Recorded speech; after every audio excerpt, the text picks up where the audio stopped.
നമസ്കാരം. The path is the goal എന്ന discussion സീരീസിന്റെ അടുത്ത സെഷനിലേക്ക് വീണ്ടും സ്വാഗതം. നമുക്ക് ആദ്യം മെഡിറ്റേഷൻ ചെയ്യാം. കണ്ണുകൾ അടച്ച് ശാന്തമായിരിക്കും. ഭൂമി മാതാവിനോടും സർവചരാചരങ്ങളോടും അന്തരീക്ഷത്തോടും കൃതജ്ഞത രേഖപ്പെടുത്തും.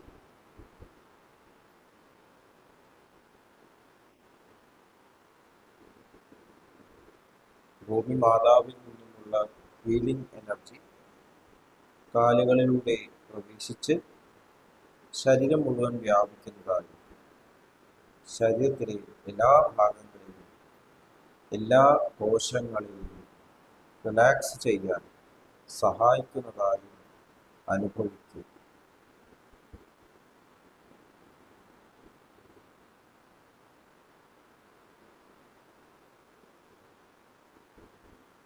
ഇപ്പോൾ ശരീരം പരിപൂർണമായും റിലാക്സ്ഡ് ആയി. ഈ റിലാക്സേഷൻ ഹൃദയത്തിൽ അനുഭവിക്കും.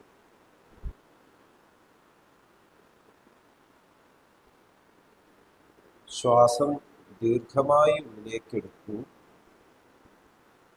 ഹൃദയത്തിൽ സ്നേഹം നിറയുന്നതായി അനുഭവിക്കും. ശ്വാസം പുറത്തേക്ക് വിടുമ്പോൾ സ്നേഹം പ്രപഞ്ചം മുഴുവൻ വ്യാപിക്കുന്നതായും അനുഭവിക്കും.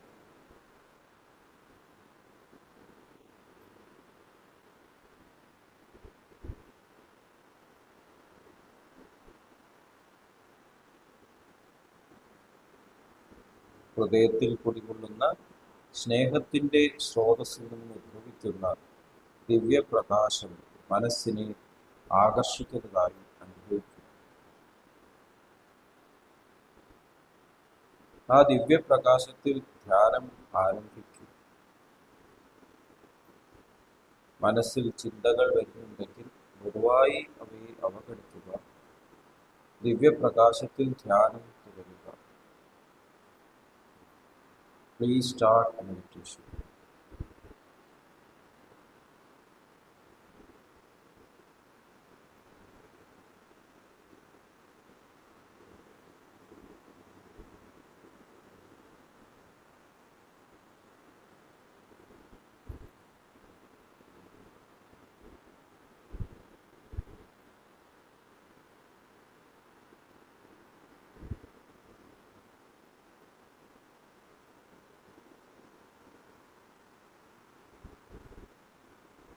ഓക്കെ, ഈ കണ്ടീഷൻ ഹൃദയത്തിൽ നിലനിർത്തി പതുക്കെ കണ്ണുകൾ തുറക്കും.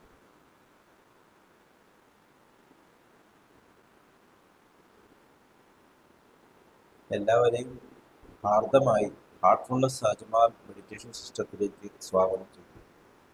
നമ്മളിപ്പോൾ ചർച്ച ചെയ്തുകൊണ്ടിരിക്കുന്നത് സഹജമാർഗത്തിലെ 10 പ്രമാണങ്ങളെ കുറിച്ചാണ്. അപ്പം അതുകൊണ്ട് സഹജമാർഗത്തിലൂടെ സാധന തുടങ്ങിയാൽ ഇത് കൂടുതൽ മനസ്സിലാക്കാനാണ്. എങ്ങനെ ഈ സിസ്റ്റത്തെ ജോയിൻ ചെയ്യണം എന്നതിൻ്റെ ഡീറ്റെയിൽസ് ഡിസ്ക്രിപ്ഷൻ ബോക്സിൽ കൊടുത്തിട്ടുണ്ട്.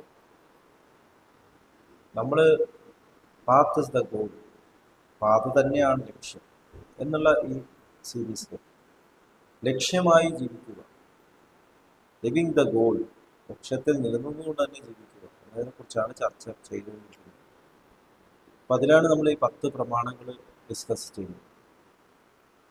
10 പ്രമാണങ്ങൾ യഥാർത്ഥത്തിൽ നമ്മുടെ ജീവിതത്തിൽ, നമ്മുടെ ജീവിതം എന്ന് പറയുന്ന ഈ ഉണർന്നിരിക്കുന്ന അവസ്ഥയിൽ നമ്മൾ ചെയ്യേണ്ട കാര്യമാണ്. നമ്മൾ സാധന എന്നുള്ള പദം ഉപയോഗിക്കുമ്പോൾ ലോകത്തിൽ നിന്ന് മാറി നിന്നിട്ട് മെഡിറ്റേറ്റ് ചെയ്യുക, അല്ലെങ്കിൽ സാധാരണ ജീവിതത്തിൽ മാറി നിന്നിട്ടുള്ള ചില ഗ്രൂപ്പിൽ പങ്കെടുക്കുക എന്നുള്ള രീതിയിലാണ് മനസ്സിലാക്കുന്നത്. അപ്പം അത് തീർച്ചയായിട്ടും അതിൻ്റെ ഒരു വശമാണ്. അപ്പം നമ്മൾ മരുന്നുകൾ പരീക്ഷിക്കുമ്പോൾ ആദ്യം ലാബറട്ടറിയിൽ ടെസ്റ്റ് ചെയ്തു, പക്ഷെ അത് പൊതുസമൂഹത്തിൽ ഉപയോഗിക്കും മാത്രമേ അതിന് വാലിഡിറ്റി, അതിൻ്റെ ഉപയോഗം മനസ്സിലാവൂ. പൊതുസമൂഹത്തിൽ അത് ഉപയോഗിക്കാൻ പറ്റുന്നില്ലെങ്കിൽ ആ മരുന്ന് ഉപേക്ഷിക്കുന്നു. അപ്പം അതുപോലെ തന്നെ നമ്മുടെ ലാബറട്ടറിയാണ് മെഡിറ്റേഷൻ റൂമും നമ്മൾ ചെയ്യുന്ന മെഡിറ്റേഷനും ക്ലീനിങ്ങും എല്ലാം അവിടെ ഉപയോഗിക്കുന്ന ടെക്നീക്സാണ്. പക്ഷേ ഇതിൻ്റെ ഫലം അനുഭവിക്കേണ്ടത് നമ്മൾ ഫീൽഡിലിറങ്ങും. ഫീൽഡ് എന്ന് പറയുമ്പോൾ നമ്മൾ ഉണർന്നിരിക്കുന്ന അവസ്ഥയിൽ നമ്മുടെ ശരീരം പ്രവർത്തിക്കുന്ന പഞ്ചേന്ദ്രിയങ്ങൾ പ്രവർത്തിക്കുന്ന ഈ ലോകം, അതിനാണ് ഈ ബോഡി വളരെ ഇമ്പോർട്ടൻ്റ് ആണ്. ബോഡിയെ അവഗണിച്ചിട്ടുള്ള ഒരു സ്പിരിച്വാലിറ്റി ഇല്ല എന്നുള്ളത് മനസ്സിലാക്കണം. നമ്മൾ ശരീരത്തിലെ വളരെയധികം ശ്രദ്ധിക്കണം. അതിൻ്റെ ആരോഗ്യം, വൃത്തിയും എല്ലാം കെയർ ചെയ്യണം. ആവശ്യത്തിന് ഉറങ്ങണം, ആവശ്യത്തിന് ഭക്ഷണം കഴിക്കണം, എല്ലാം വളരെ ശ്രദ്ധയോടെ ചെയ്യണം. പക്ഷെ അതിൽ മാത്രം കുടുങ്ങിപ്പോരുന്നത് എന്ന് മാത്രമേ ഉള്ളൂ. ഇവിടെയാണ് മിസ്റ്റേക്ക് പറ്റുന്നത്. ശരീരമാണ് എല്ലാം എന്ന് വെച്ചിട്ട് അവിടെ മാത്രം കുടുങ്ങി നിൽക്കുമ്പോൾ അതൊരു വൺ സൈഡഡായി പോകും. അപ്പോൾ പലരും യോഗ എന്നുള്ള പദം ഉപയോഗിക്കുന്ന ശരീരത്തിൻ്റെ ആരോഗ്യമായിട്ട് കണക്റ്റായിട്ട് കുറേ കാലം ജീവിക്കുക, രോഗമില്ലാതെ ജീവിക്കുക, രോഗം മാറ്റിയെടുക്കുക എന്നൊക്കെ. ഒരാൾ റെഗുലറായിട്ട് യോഗ ചെയ്തു, അയാൾ 125 വയസ്സ് വരെ ജീവിച്ചു, അല്ലെങ്കിൽ 75 വയസ്സ് വരെ ജീവിച്ചു എന്നൊക്കെ കേൾക്കുമ്പോൾ നമ്മളൊരിക്കലും യോഗ വളരെ വളരെ ഫലപ്രദമാണ്. ഷുഗർ മാറി, പ്രഷർ മാറി. അപ്പോൾ അത് മാറിയില്ലെങ്കിലും ഇപ്പോൾ യോഗ ഫലപ്രദമല്ലേ. അപ്പോൾ നമ്മൾ മനസ്സിലാക്കേണ്ടത് ശരീരത്തിലേക്കുള്ള നമ്മുടെ കെയർ നമ്മൾ കാണിക്കുക. കാരണം നമ്മുടെ ശരിക്കുള്ള യോഗ എന്ന് പറഞ്ഞാൽ മനസ്സിനെ ഉയർത്തുക എന്നുള്ളത് നമ്മുടെ അൾട്ടിമേറ്റ് ഡ്യൂട്ടി അത്. അപ്പോൾ അതിൽ ഓരോ ഡ്യൂട്ടി നമ്മൾ ഫുൾഫിൽ ചെയ്യണം. അതാണ് പ്രധാനം. കുടുംബത്തിനോടുള്ള ഡ്യൂട്ടി, സമൂഹത്തിനുള്ള ഡ്യൂട്ടി, ശരീരത്തിനുള്ള ഡ്യൂട്ടി, പിന്നെ മനസ്സിനോടുള്ള ഡ്യൂട്ടിയാണ് നമ്മൾ മെഡിറ്റേഷനിൽ ചെയ്യുന്നത്. മനസ്സ് ശാന്തമാക്കുക, റിലാക്സ് ചെയ്യുക. എന്നിട്ട് ആ പെർഫെക്റ്റ് ആയിട്ടുള്ള മനസ്സ് ഉപയോഗിച്ചുകൊണ്ട് നമ്മൾ സ്വയം ലോകത്തിലേക്ക് ഇറങ്ങി വരിക. എന്നിട്ട് നമ്മൾ ഫുൾഫിൽ ചെയ്യണം. നമ്മുടെ ഉള്ളിലുള്ള പൊട്ടൻഷ്യാലിറ്റി നമ്മൾ മാനിഫെസ്റ്റ് ചെയ്യും. സഹജമാർഗത്തിലെ 3ാമത്തെ പ്രമാണം പറയുന്നത് ഈശ്വരനുമായുള്ള പൂർണ്ണ ഏകത്വമായിരിക്കണം നിങ്ങളുടെ ലക്ഷ്യം. ലക്ഷ്യപ്രാപ്തി കൈവരിക്കുന്നത് വരെ വിശ്രമിക്കുകയുമല്ല. അബ്സല്യൂട്ടുമായുള്ള പൂർണ്ണമായിട്ട് ഏകത്വം. നമ്മൾ ശരിക്കും ആ അബ്സല്യൂട്ടിൻ്റെ സന്തതികൾ തന്നെ. നമ്മുടെ ശരിക്കുള്ള ക്വാളിറ്റി ആ അബ്സല്യൂട്ട് തന്നെ. അതാണ് നമ്മുടെ പൊട്ടൻഷ്യൽ ക്വാളിറ്റി. പക്ഷേ അത് മാനിഫെസ്റ്റ് ചെയ്താലേ നമ്മൾ ഈശ്വരനുമായുള്ള പൂർണ്ണ ഏകത്വം പ്രാപിക്കും. ഞാൻ എൻ്റെ അച്ഛൻ്റെ മകനാണ്, അത് യാതൊരു സംശയമില്ല. പക്ഷെ അത് എങ്ങനെയാണ് പ്രൂവ് ചെയ്യുന്നത്? അച്ഛൻ ചെയ്യുന്ന സത്കർമ്മങ്ങൾ എൻ്റെ ജീവിതത്തിൽ ഞാൻ മാനിഫെസ്റ്റ് ചെയ്തുകൊണ്ടിരിക്കുന്നു. അച്ഛൻ്റെ എന്തെങ്കിലും ന്യൂനത ഉണ്ട്, അത് കൂടുതൽ കറക്റ്റ് ചെയ്തുകൊണ്ട് പൂർണ്ണത നമ്മൾ കാണിക്കുമ്പോൾ നമ്മൾ നമ്മുടെ ഫാമിലിയോടും പേരൻസിനോടൊക്കെ നമ്മൾ ധർമ്മം നിർവഹിക്കുക. ഞാൻ മകനാണെന്നൊന്നും വീട്ടിൽ നിന്നിട്ട് കാര്യമില്ല, മടി പിടിച്ച് വീട്ടിൽ നിന്നിട്ട് കാര്യമില്ല.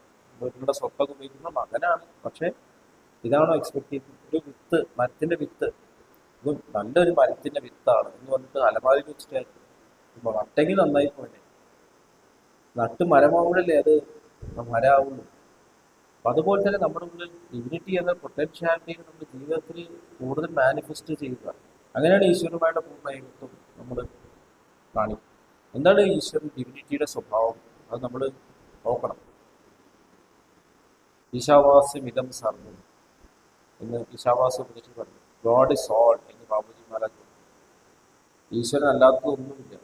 സയൻസും പറയുന്നു ആ അബ്സല്യൂട്ടിൻ്റെ ആ സിംഗുലാരിറ്റി എന്ന് പറഞ്ഞാൽ എല്ലാം ഉണ്ടായിരുന്നു. അപ്പം അതിലെല്ലാം ഉൾക്കൊള്ളുന്നു. ഇത് മാനിഫെസ്റ്റ് ചെയ്യുമ്പോഴാണ് ഇതെല്ലാം കാണുന്നത്. അതിൻ്റെ എസെൻസ് ഇവിടെ എല്ലാം ഉണ്ട്. പക്ഷെ എവിടെയും നമുക്ക് കാണാൻ പറ്റും. നമ്മളിപ്പോൾ ഈശ്വരനെ എവിടെയെന്ന് വെച്ചാൽ ഈശ്വരന് കാണിക്കാൻ സാധിക്കുന്നത്. ഇപ്പോൾ ഉപനിഷത്തിലൊരു കഥയുണ്ട്. ശ്വേതകേതു അദ്ദേഹത്തിൻ്റെ ഗുരുവിനോട് ചോദിക്കുന്നത്, എല്ലാവർക്കും ഈശ്വരനുണ്ടെങ്കിൽ എന്തുകൊണ്ടാണ് കാണാത്തത്? അപ്പോൾ ഗുരു ഒരു പാത്രം വെള്ളം കൊണ്ടുവരാൻ പറയും. എന്നിട്ട് അതിൽ ഉപ്പിട്ട് കലക്കാൻ പറ്റും. ഉപ്പ് കലക്കി കഴിഞ്ഞപ്പോൾ ചോദിച്ചു, ഉപ്പ് അവിടെ പോയി. അപ്പോൾ ഉപ്പ് അതിൻ്റെ എസെൻസായി വെള്ളത്തിൽ ലയിച്ചു. അപ്പോൾ അതിൻ്റെ ടേസ്റ്റ് മാത്രം ഉപ്പ്. അതുപോലെ തന്നെയാണ് ഡിവിനിറ്റി എന്ന് പറയുമ്പോൾ ഇവിടെ എല്ലാവർക്കും നമ്മളത് അനുഭവിക്കുന്നു, പക്ഷെ കാണാൻ സാധിക്കില്ല. നമുക്ക് ശ്വസിക്കണമെങ്കിലും, നമ്മൾ സംസാരിക്കണമെങ്കിലും, നമ്മൾ ജീവിക്കണമെങ്കിൽ ആ ഡിവിനിറ്റി ഉണ്ട്. ഈശ്വരൻ ഇല്ല എന്ന് പറയുന്നത് കൂടി ഈശ്വരൻ ഉണ്ടായപ്പോൾ ഹിരണ്യകശ്യപിനോട് പ്രഹ്ലാദൻ പറയുന്നു, അങ്ങയെ കൊണ്ട് ഇത് പറയിപ്പിക്കുന്നതിന് നാരായണനാണ്. അപ്പോൾ എത്തീസ്റ്റ് എന്ന് പറയുന്ന ആളും കൂടി ആ ഉള്ളിലുള്ള ഡിവിനിറ്റി ഇല്ലാണ്ട് അത് പറയാനുണ്ടാവില്ല. അപ്പൊ അത് മനസ്സിലാക്കാത്തതുകൊണ്ടാണ് ഈശ്വരൻ എന്ന് പറഞ്ഞാൽ എന്താണെന്ന് മനസ്സിലാക്കാത്തതുകൊണ്ടാണ് ഈശ്വരൻ എവിടെ എന്ന് ചോദിക്കുന്നത്. അടിസ്ഥാനപരമായിട്ടുള്ള ഫൗണ്ടേഷൻ അതാണ് അബ്സല്യൂട്ട്. അപ്പൊ ആ ക്വാളിറ്റി എല്ലാവരുടെയും എസെൻസ് ആയിട്ട് മാറും. അത് മാത്രമല്ല ഹ്യൂമിഡിറ്റി ഇവിടെയും അറിയപ്പെടണമെന്നില്ല. ചരാചരങ്ങളിലൂടെ എക്സ്പ്രസ് ചെയ്യണം. ഇത് സ്നേഹം അങ്ങനെയാണ്. സ്നേഹം എക്സ്പ്രഷനിലൂടെയാണ് മനസ്സിലാക്കുന്നത്. അല്ലാതെ ഞാൻ സ്നേഹിക്കുന്നു പറയുന്നത്. അപ്പോൾ നമ്മുടെ ജീവിതത്തിലുള്ള നമ്മുടെ പെരുമാറ്റത്തിലൂടെ എക്സ്പ്രഷനിലൂടെയാണ് നമ്മൾ മനസ്സിലാക്കുന്നത് നമ്മൾ ആ സ്നേഹമായി മാറിക്കൊണ്ടിരിക്കുകയാണ്. കമ്പാഷനായിട്ട് മാനിഫെസ്റ്റ് ചെയ്യുന്നത്, കൈൻഡ്നെസ് ആയിട്ട് മാനിഫെസ്റ്റ് ചെയ്യുന്നത്, സഹിഷ്ണുതയായിട്ട് മാനിഫെസ്റ്റ് ചെയ്യുന്നത്, ഡിസിപ്ലിനായിട്ട് മാനിഫെസ്റ്റ് ചെയ്യുന്നത്, പല രീതിയിലും ആ സ്നേഹം നിസ്വാർത്ഥതയായിട്ട് മാനിഫെസ്റ്റ് ചെയ്യും. അപ്പൊ ഇതൊന്നും ഈ മാനിഫെസ്റ്റേഷൻസ് ഇല്ലെങ്കിൽ സ്നേഹം ഉണ്ടെന്ന് പറയുന്നതിന് അർത്ഥമില്ല. എല്ലാവരും ഉള്ളിൽ സ്നേഹം കുടത്തിലിരിക്കുന്ന വിളക്ക് പോലെ.